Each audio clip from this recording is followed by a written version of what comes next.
Talmor, Shishin Marachi. Talmor is my home. My family have worked the land for generations. My gran says the island does not belong to us, but we belong to the island. And we must be ready, for a great evil is coming, and death follows with it. Listen and subscribe to the latest season of Undertow, The Harrowing, a Storyglass production presented by Realm, available wherever you get your podcasts. Contained herein are the heresies of Radolf Burntwine, erstwhile monk turned traveling medical investigator. Join me as I uncover the blasphemous truth of a plague-ridden world, that ours is not a loving God, and we are not its favored children. The Heresies of Radolf Burntwine, coming January 2nd, wherever podcasts are available. But then I got to do the test. Do Yeah. the test. Before you do the test, though, you sign a deal. Uh-huh. So this is where it got weird. I had just signed with a new manager at the time. We didn't really know each other, so I think he might not have really known how to be my advocate. At the time, I had only been here for like a year and a half.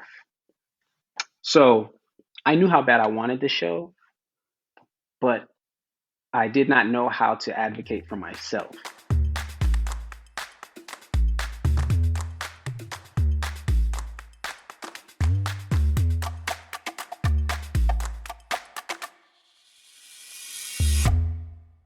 Hello, world, and welcome back to another episode of Thanks for Coming In. I'm your host, Jillian Clare.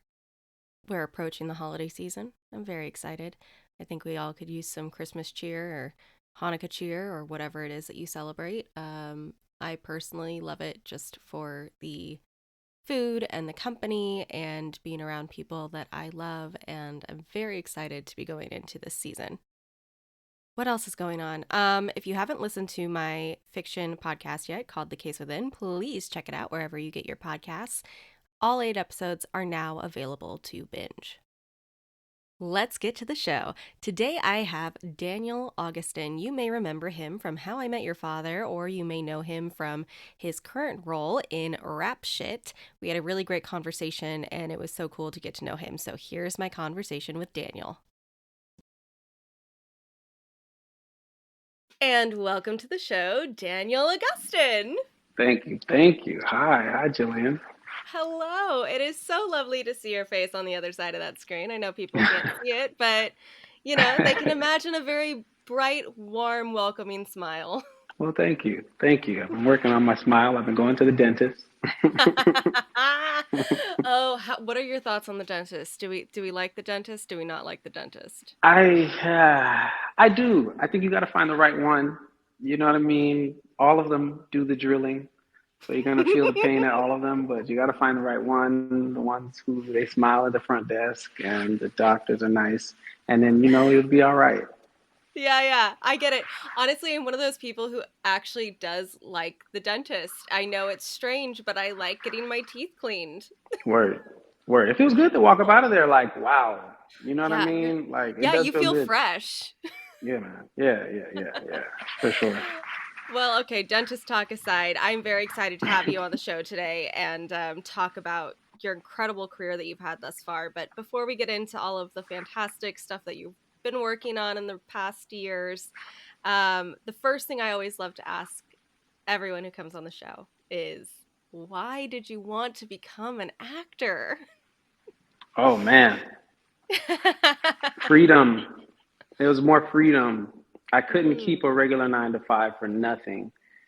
And I feel like the long game of the 9-to-5 and not being able to see the ending in the 9-to-5 was super debilitating. It was hard to really like come in every single day and see the value in it. Whereas with acting, it was like, you got some days where you're the one with the monologue. And yeah, there are some days where you're the one doing more of the supporting, but it felt more free. It felt more, I could use more energy. I could use more artistry, even if I was just doing background work. Even when I was doing background work, there still felt like there was artistry. I still was like thinking about how to do what I need to do. I was still looking at the cameras. You can kind of see everything operating. It's like you're in the middle of a clock factory or something as an actor. So yeah, it just felt so much more freeing every time I saw it, every time I was a part of it. So I got to go with freeing, yeah, even though there's lines, it still feels like they're still waiting on you to like see if you can say those lines differently, as opposed to like if you're at, no shame to anybody who's doing the 9 to 5, but if you're doing the 9 to 5, it's like, nah, they really just need you to make sure you're here at 9. They need you to make sure you leave at 5. You know what I mean? And so it's more fun. I mean, I get it. Bless the people who can do a 9 to 5. I lose my mind. I just can't do it. Yeah, man. I've lost every single one of those jobs. I left one of those clips on my Instagram. There's a clip.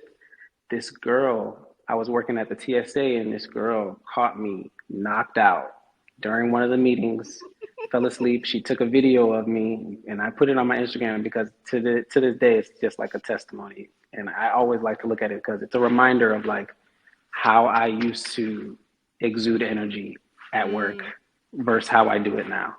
You know what I mean? So yeah, that's a real testament to finding like what it is that fuels you as a person, because some people would thrive in that job. Some people find that job very exciting, and that's fantastic.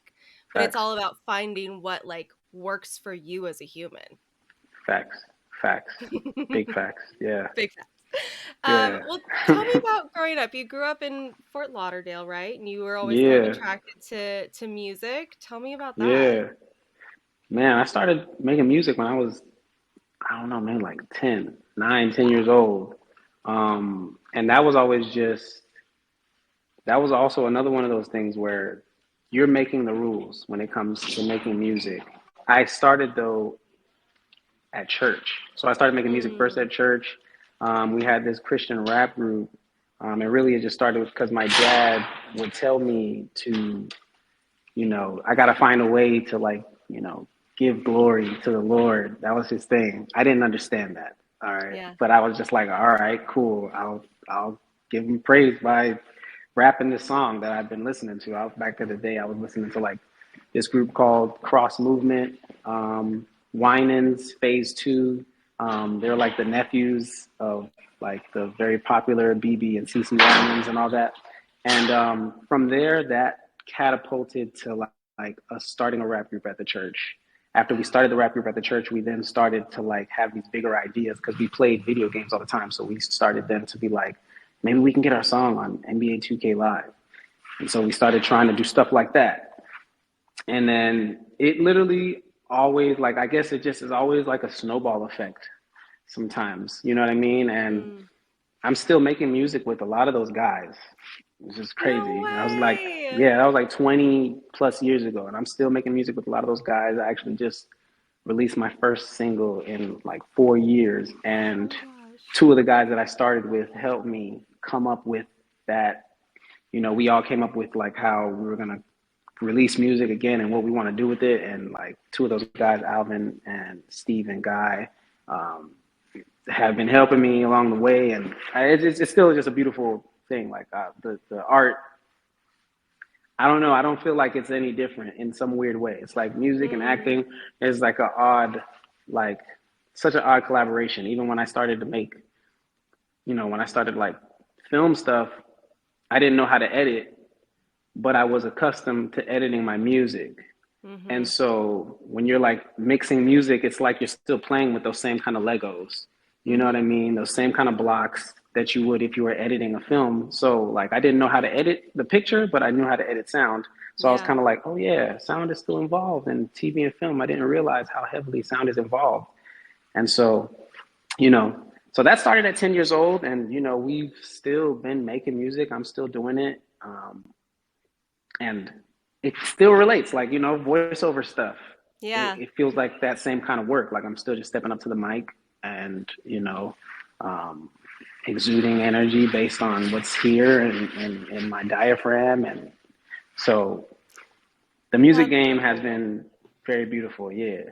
I love that you're still making art with your friends from your childhood. I think that is so special.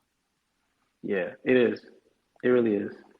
It really is. Wow. It's pretty trippy actually. It's pretty trippy. We I went back in like June of this year and we recorded. I was only down there for like 7 days, but we hammered out like 13 songs. We What? were just working like, yeah, it was like the Olympics. We were working like madmen, and it was fun. It was pretty intense because now I'm not doing it how I used to always do it. Like now, like back then, it was super personal.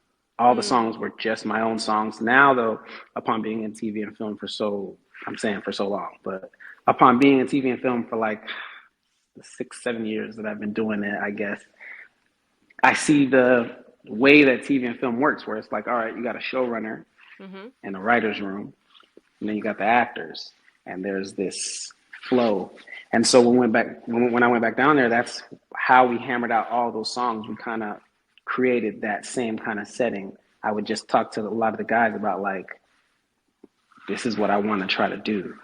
Yeah. And then we all sat in the room together like it was a writer's room, and we hammered out songs. And I feel like that process, seeing the TV and film process and trying to bring that over into the music process for me has been, I don't know if the word is freeing anymore. I feel like for this now, it's been, that helps the music be a bit more organized, Yeah. structured.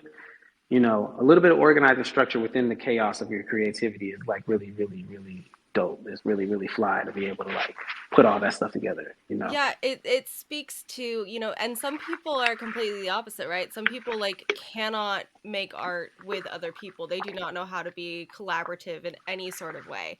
But then there's Word. people like you, and I'm the same way, where it's like I thrive on working with people and having that human connection, and my art is Yeah. always going to be better if other Oh, people yeah. are working on it with me. Oh, yeah. Oh, yeah. It's a big difference. It's a big Big difference. Like I difference. love all the songs that I would do on my own. I love that. I still love that. But when I'm together with the guys, it's just different. It's a Yeah. whole nother writer in the room, a whole nother brain in the room, and we Yeah. can just bounce ideas off each other. It's gonna end up being completely different. I also feel like there's like and it's easier to have a sense of pride, I feel like personally, when you do it with other people, because it also is like you're also so proud of them. So it's Yeah, easier to accept your own work almost, because you're like, oh, but yeah. I did it with them too, and they get noticed. And so Oh it yeah, makes it like so much easier to like want to like promote something and want to be really excited about it, because it's not just you feeding your own soul, it's like you're feeding yeah, others too. yeah. It feels a lot better. It feels a lot better, Yeah. honestly. Like promoting myself is cool. It's a little weird though sometimes. Yeah, It's a little it gets weird. weird to just be like, "Yo, check me out. I'm Look at here. what I did." Yeah, but when I get a chance to kind of like talk about what the group, what we all did, I'm in there too. I'm in there too. Hmm. But it's a whole different kind of thing. You're moving like a unit. Yeah. It feels so much more empowering too. You can share it, and they're not just sharing just your stuff. They're sharing their stuff too. Hmm. And you know, you can kind of feel how Yeah. much warmer that is than just like the personal, you know. Personal's dope, but you can feel it, you know. You can Yeah. definitely feel it. It's a different vibe for sure. Yeah. Well, take me through some of the recent shows that you've been on, because you've been doing a lot of TV work, which is really fun. You were in How I Met Your Father, opposite, I Yes. mean, my like childhood hero, Hilary Duff. Yes. Yes. That was wild. So all right, I'm going on 3 years here in LA now. Okay. Going on 3 years in like a week and a half. It's going to Oh be my the 3 year gosh. anniversary. Yeah. So we got here in December 2020, my wife Mhm. and I, and I booked Grey's Anatomy in February. Wow. I booked Grey's Anatomy in February. That was wild because I loved that show. And then, Who doesn't? right. And then in June, I booked Rap-ish. I Mm. booked Rap-ish, which is on Max. And then literally like 3 weeks later, not 3 weeks later, actually August, How I Met Your Father came back. I auditioned for it in June, July, but did not get it. Mm. And then they recasted it because something crazy happened. Hilary got COVID. She had got COVID. the guy who booked that role, I'm a fan of his work actually, this guy named Brandon Michael Hall. He couldn't stay because he was filming something in London. They recasted the role. It's crazy. Recasted the role. And I just remember auditioning for that role on like, literally on like a Wednesday. On Thursday, I heard back. And they were like, yeah, we love you. We're going to have why can't I remember the word right Chemistry now? read? They were like, yes, thank you so much, Jesus. They were like, we're going to have a chemistry read on Friday with you and Hilary. I was like, what? I was like, all right. So on Friday, I do a chemistry read with Hilary. And then on Saturday, they reach back out and they're like, we love you. We're going to bring you on, but can you come tomorrow? So on Sunday, literally I was on set on the Paramount lot, and it was wild because nobody on that show had done any multicam stuff. That's my first time meeting Hilary. I had the hugest crush on her growing up. And I told her that like an idiot, but I'm sure she was cool loved about it. Yeah. Yeah, she was super cool about it. She was very graceful. She's so nice. She has like chickens that she raises at her house.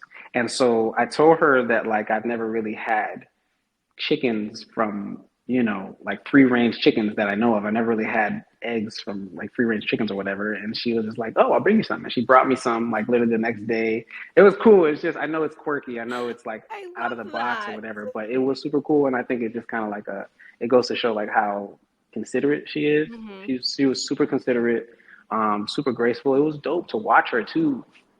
She's been working so long. Mm-hmm. You know what I'm saying? So like, I don't know that we always think about it like this as actors, because it's super easy to think only about your journey, one's own journey, because we're always thinking about when are we going to get this, that, or the third. But like, there's so much to learn from people who have been doing it already. And some of that stuff that we can learn, it's not really like something where they're going to stop you and be like, hey, make sure you're paying attention to me. Right. You know what I mean?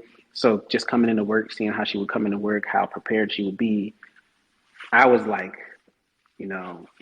zoomed in on stuff like that. Mm. So super, super, super graceful. She was super kind. And I never saw her come into work and have a bad day. Like I used to sometimes just feel like she was acting off camera, but she wasn't. She was super that's just how she is. She's just graceful like that. And, I love that. So that was How I Met Your Father.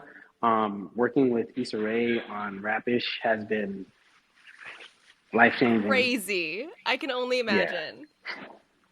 That's been crazy. That's been life-changing. It's been life-changing in creative ways, financial ways. Speechless, honestly, as far as like how to really even completely express that entire experience. And it's still going on right now, so I don't even fully understand it all right now. I'm like doing my best to, you know what I mean? I'm doing my best right now to completely appreciate it while being in it, while at the same time, it's outer body work. It's hard like all of this you're stuff. in it. Like you're in the middle of it. It's like the eye of a tornado. So it's hard to really wrap your head around what's going on. Yeah. And I want to be able to appreciate it while it's happening and not let it blow by me and then look back later. But at the same time, I still have to be able to be like, have my eye out on like timing and the universe. We just got out of a strike. During the strike, How I Met Your Father got canceled. I would have never expected that. And so there's still always this like teetering of like, am I safe? Right. Yeah. Well, you know what I mean? It's wild. Like this work, like, I didn't want the 9 to 5, but the 9 to 5, you kind of know. Yeah. They want you to come back At tomorrow. least you know that you have a job in a couple weeks. This is different. This is so different. And like, that's partly why it's super, super special, because of not knowing, but still being able to be a part of it. And so, and then anytime they have like an episode, we have watch parties. So, they invite me over, and we're all watching it as a cast. So we're all still connecting and building camaraderie. And it's been wild. And then trying to fit in auditions in between it is like, how? It's a puzzle. How? It's always emotionally. a puzzle. Yeah. because I can get in there and do an audition like this. I can get in and push it out, but then sometimes that's just not how it works because the character demands more of your energy, your attention. Right. And if you're not if you're not feeling fully connected that day, which some days you just don't, like it's like anybody else. You can have just an off day where you're just like, I don't feel connected to myself, to this work, to anything right now. It could be, I could give a way better performance the next day, but in that moment you could be totally off, and it's like you can't even control it because it's just not, it's not there at that second. Yeah. I feel like I'm always my best when I'm not actually, like when I first get the sides and stuff and I'm just like going over it. Oh, it's on fire. It's on fire. Yeah, the longer you pull the camera out. It's the worse. Pull the camera out. It's like, yo, what's up with the read? What's going on, man? I just had okay, let me it's trippy. It's trippy. Super cool to be able to tape from home, but it's still trippy. Yeah. I'm an in-person fan. I mean, I think the nice thing about self-tapes, right, is that you can have a little bit more time to, do it on your own. I think I'm a really big people person, so I like being able to talk to somebody like this. Like, I like being able to connect. I like, and so many of these casting directors, I've been an actor for 20 some odd years now, and there's so many of the casting directors that I know outside of just being casting directors, so I'd like to go in there and be like, how's your son, and catch up a tiny bit just to I get you. Continue that human connection. We're going to take a quick commercial break and then we'll be right back. You can shop from anywhere doing pretty much anything. You might shop while working, eating, or even listening to this podcast. And however you shop, we all know and love the thrill of the hunt. But do you also know how to get the thrill of the best deals? Because Rakuten shoppers do. With Rakuten, they get the deals they love with the most savings and cash back. And you can get it too. Start getting cash back at your favorite stores like Sephora, Nike, and even Expedia if you're looking to get some travel in. And getting cash back doesn't mean you have to miss out on sales, because those can just be stacked right on top. It's easy to use and based on a simple idea. Stores pay Rakuten for sending them shoppers, and Rakuten shares the money with you as cash back through PayPal or check. Download the free Rakuten app and never miss a deal. Or go to Rakuten.com to start getting the most bang for your buck. That's Rakuten.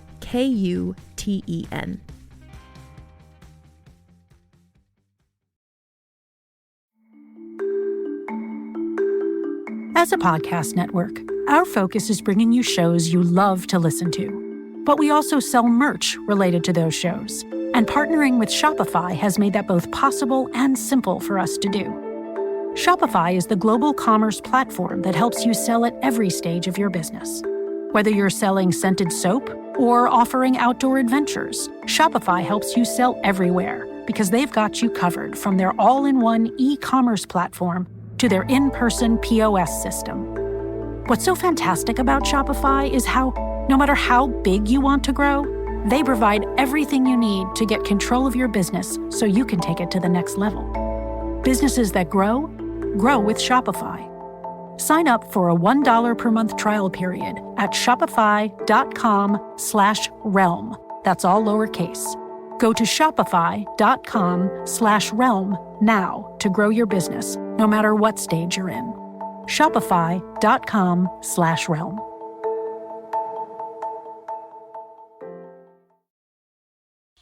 And back to the show. I want to go back to rap.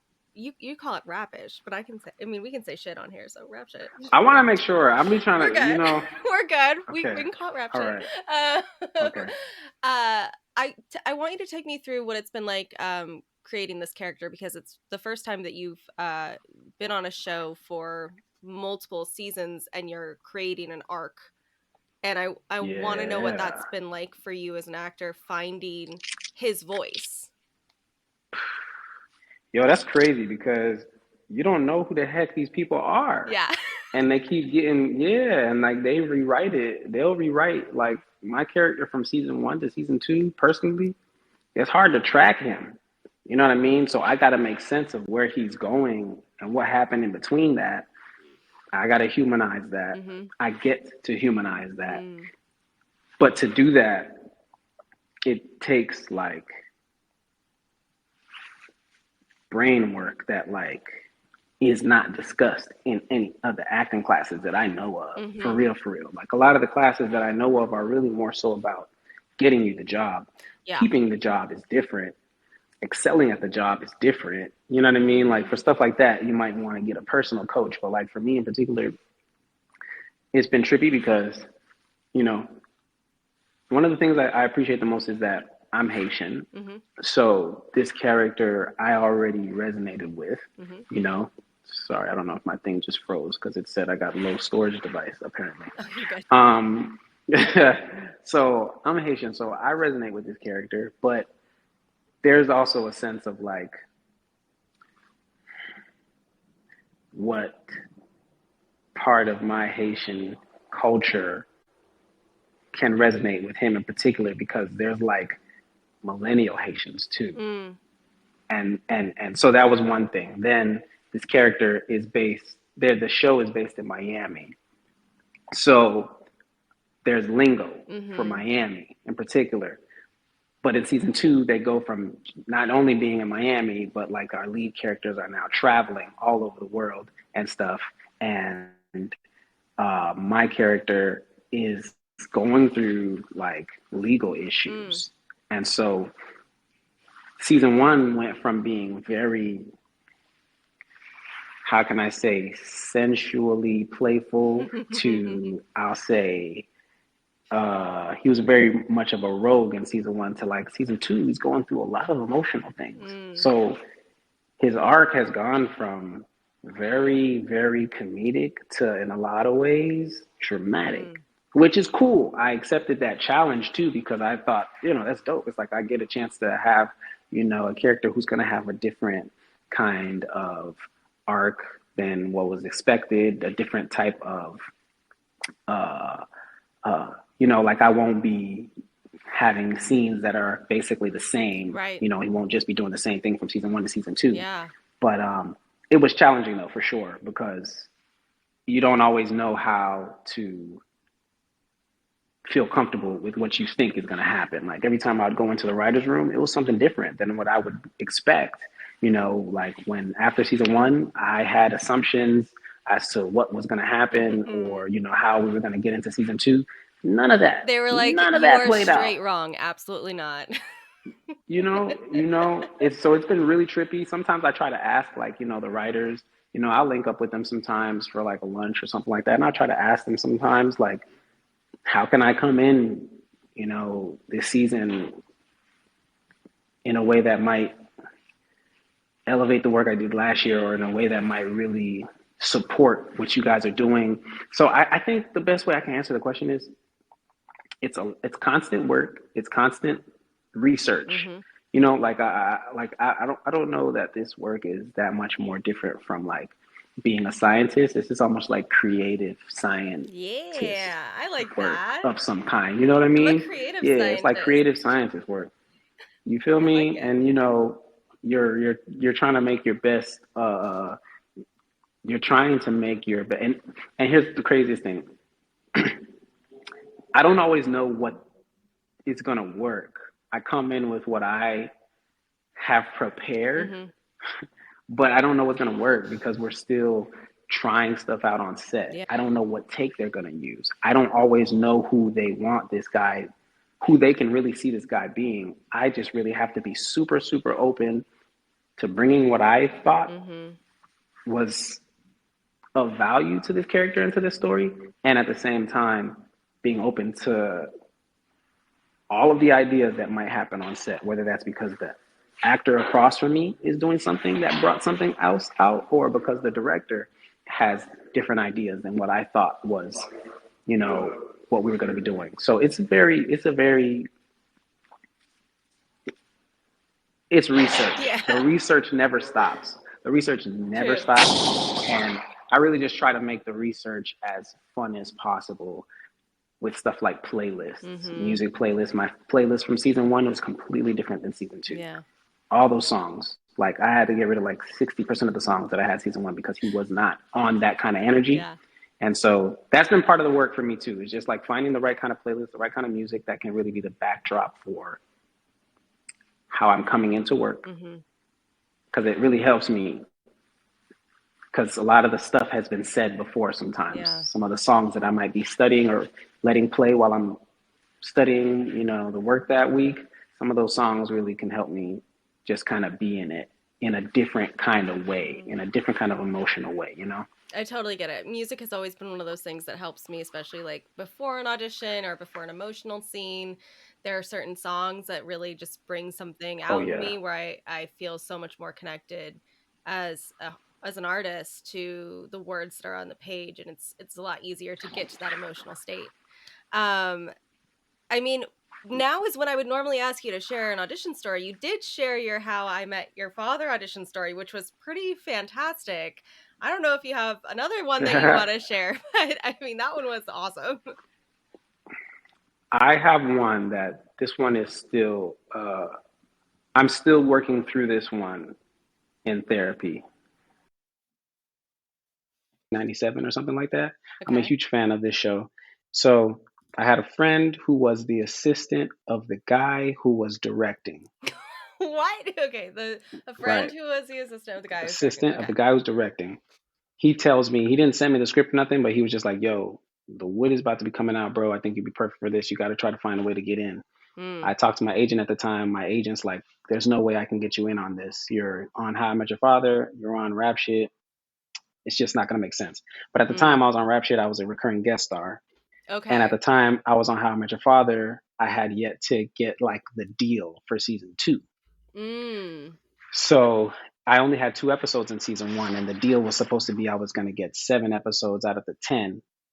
This was before they supersized it and turned it into 20. So then they recently supersized it, turned it into 20. So I was going to get 14 out of 20. So my agent's like, there's no way you could pass up on that because you're going to make a buku of money or whatever. So, all right. So, but I'm like, nah, I need to do this show because I know how I resonate with the show. Like I felt like I really needed to do this. So got him to give me the audition, and I had to like bully him to do it. But he got me the audition. I auditioned for it, and I really felt like I put my foot in this audition. It felt right. Like sometimes I do stuff that doesn't feel right, and I might get a pin, I might not, but this felt so specific. Anyways, I book it, but then I got to do the test. You do the test. Before you do the test, though, you sign a deal. So this is where it got weird. I had just signed with a new manager at the time. We didn't really know each other, so I think he might not have really known how to be my advocate. At the time, I had only been here for like a year and a half. So I knew how bad I wanted this show, but I did not know how to advocate for myself. I did not feel like I could or should do that over the experience of these reps. I have like a very intimate relationship when it comes to reps. Maybe intimate's not the right word. Very detailed, like from getting here from South Florida to here, because the industry's so different in South Florida that the reps think different and talk different over there. It's like a completely different kind of mindset. And then I went to Atlanta. It's a completely different kind of industry over there too. So they talk different over there too. You come to LA and it's different here. They talk different here. The politics with the reps, I'd say, is what's so super different, So with the new manager that I had at the time, it was at a much bigger company. And so I kind of leaned on experience, relationships, resources of the bigger company. The advice that they had felt like, and the reps, they talk. I'm saying I'm kind of putting everybody in a circle right now, and I know that I'm doing that because majority of reps, I'll say majority, tend to talk so confidently, super confidently, like they know because they've been doing this so much longer than you. So this was an experience for me. The reason I'm sharing this story in particular is because this was an experience for me where I saw myself not really be able to advocate for myself because I gave somebody else more ownership of my opportunity. And this was the situation where I realized how much control I need to take, even if I'm afraid of the results. The reason why they were afraid was because of how much money I was slated to make on How I Met Your Father. So ultimately, I don't know how specific I should get like about numbers, but I'll do it because I think it's going to help people, right? Yeah. So they started off the conversations. The main thing was the wood was only going to be there for a pilot episode. They were offering me $30,000 for that episode. And so I was like, yo, let's go. Let's do this. You're This like, is this is it. great. Like, I'm ready to do this, you know? But my reps at the time were like, bro, no way. No way. You're slated to make six figures on How I Met Your Father. Slated to make mid six figures. And so I was like, but listen, guys, I feel you on that. But like, I don't know. I'm number 7 or number 8 on that show. And yeah, they're saying that I'm going to get 14 episodes next season, but it doesn't feel like the show is written for me. I'm already 7 or 8. There's no way I'm going to be propelled up to being like that much of a lead on this show. And they were like, you know, listen, man, we hear you. You know, I told them like, look, man, I really want to do this. It's specific for me, et cetera, so on and so forth. They were like, we hear you, but this is too much of a chance you're taking. You don't know this, that, and the third. And, you know, you're going to miss out on the money. You're going to miss out on the opportunity to. So they ended up trying to push the money up. They got it up to like 60. So I'm like, yo, wow. $60K for a pilot. I'm like, come on, guys, let's do this. Let's do this. I shouldn't have been saying, come on, guys. This is the main lesson that I'm sharing. I shouldn't have been saying, come on. I should have been saying, if you guys aren't with me on this, you're all gone. Because I came here to do this work and I found a job that fits me. And even if this, that, and the third doesn't work, I got to do this. I wasn't able to say that I was afraid because relationships, resources, experiences, they have more experiences than me, but they don't have my experiences. And I did not know how to express that beyond the combos that we were having. I was having a conversation with a manager, an agent, and the new lawyer that I had at the time. I never even had a lawyer before, so I wasn't comfortable. I felt like this was a great thing. I felt like, you know, I finally got a team. I got a team. But being intentional is like more important. Like it's a hard road knowing how to discern when you need to take the advice and when you need to drive the car. And that for me was the hardest thing in the world. The agent at the time was like, listen, because of the money you're going to make on How I Met Your Father, I went back to them and I told them that if they can't get it up to 125,000 for this pilot, we can't do it. I didn't know what to say. I didn't know what to think. I thought to myself, if I could get 125, why wouldn't I try to get 125? So I said, all right, cool. Let's do that. And so they passed on me. They went with somebody else. The other guy they went with, I'm on IMDb like crazy. So I'm always going to see who gets it. You know what I mean? The other guy they went with, you know, I don't know how it went with him in particular, but the show did not go forward after that pilot. The wood did not go forward. So in retrospect, I don't know if the agent was right, because I feel like if I would have got a chance to do that role, I believe it could have been a different experience. But shortly afterwards, How I Met Your Father did not renew that deal. So I did not get those 14 episodes. And so it was one of those experiences where I did end up like, it all worked out because I was talking to all the writers on rap shit and I was linking up with them. I was talking to them, and I even had a meeting with the casting director. I don't know how that happened. I don't know who worked that out or whatever, but I had a meeting with the casting director at the time. Oh my God, if I'm not mistaken, the casting director is my publicist's mom. Oh, funny. That's how I met my publicist. Yes. So I even had a meeting with the casting director at the time, and she was super, super, super graceful with me and super kind. Sometimes in this industry, like you're gonna find some people who are like they're not they're not they're not gonna lead you astray. They're gonna kind of tell you things for you and not Mm-hmm. the good of the team. I after the just to kind of go back a little bit, after this whole thing happened with the wood, I was so confused about how to be a leader. I fired everybody and took some time off of having a team. So I didn't Wow. have a manager, I didn't have an agent. I needed to kind of like reconfigure how to do this work. And upon talking to the casting director, I was letting her know like what was going on with Hulu and what was going on in general. And she let me know that like she went back and was like, okay, so I let them know that this, that, and the third is going on with Hulu, and Rap Shit wants to offer you a series regular. Because there was constantly a lot of back and forth between Rap Shit and Hulu that first season, because Rap Shit had me on in a recurring guest star capacity, but How I Met Your Father also had me in first position. So if there was Mm-hmm. ever any like, oh, we need him over here, Overlap. Yeah. You were always at How I Met Your Hulu could Father. always be like, Yeah. facts.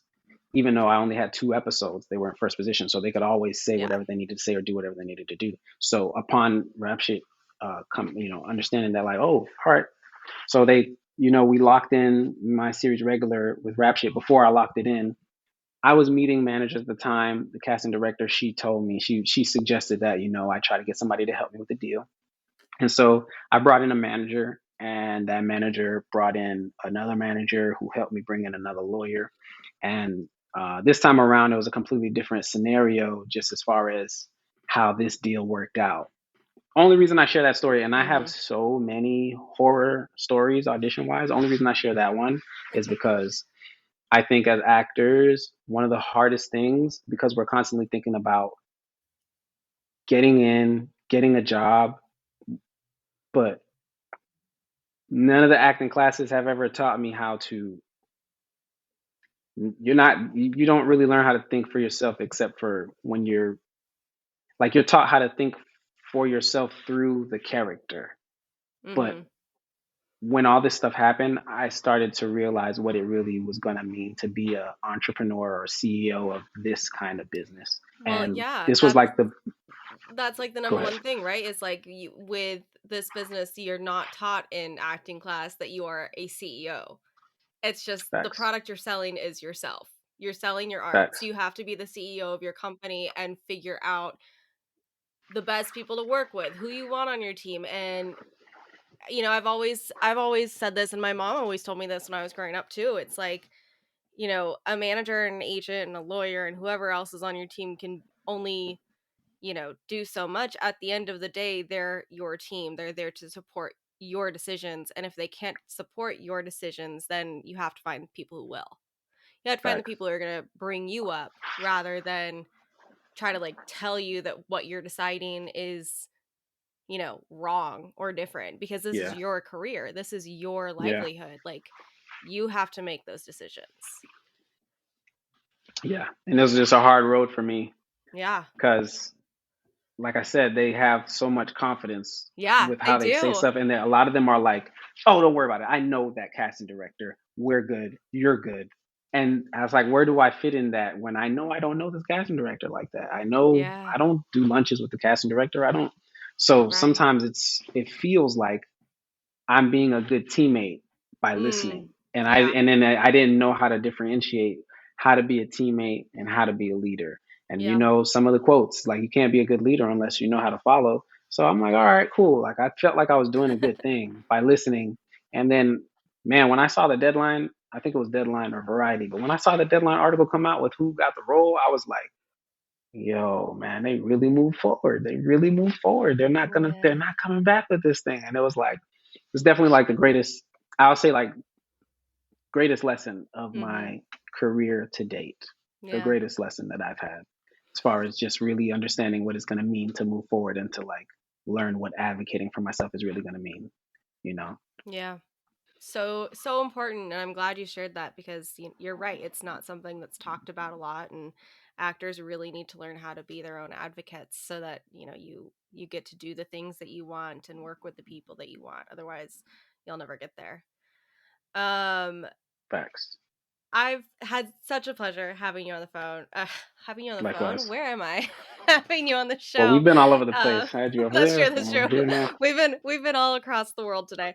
But it's been so lovely to have you on the show, and I'm so excited to see what you do. Thank and you. know, not just as an actor, but with your production company and your music. Thank you. You got so much going on, and it's going to be a really cool journey to watch this all unfold. Thank you.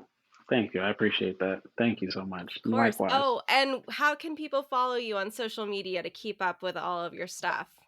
For sure. Yeah. I'm at Daniel Augustin. That's AUGUSTIN on Instagram. And the other ones, I wish they were all the same name, but I cannot get all the same name on all of them. So like on TikTok, I'm like, I am Daniel Augustin. Cute. And I think on Twitter, I'm D Augustin 2 underscores. I hate that name right now. I hate it. But yeah, those are the 3 different social media accounts that I have right now. Oh, goodness. Awesome. Well, thank you again. It was lovely talking to you. And Likewise. Happy almost Christmas, New Year, all the fun Word. holiday things. Word. Happy holidays to you too. Thank you. Thanks again to Daniel for coming on the show. Make sure to check out Rap Shit and tune in next week for another fun conversation. Make sure to subscribe to the show wherever you listen to it. Tell your friends, your family. Hit those rate and review buttons. They really help us out. And as always, thanks for coming in.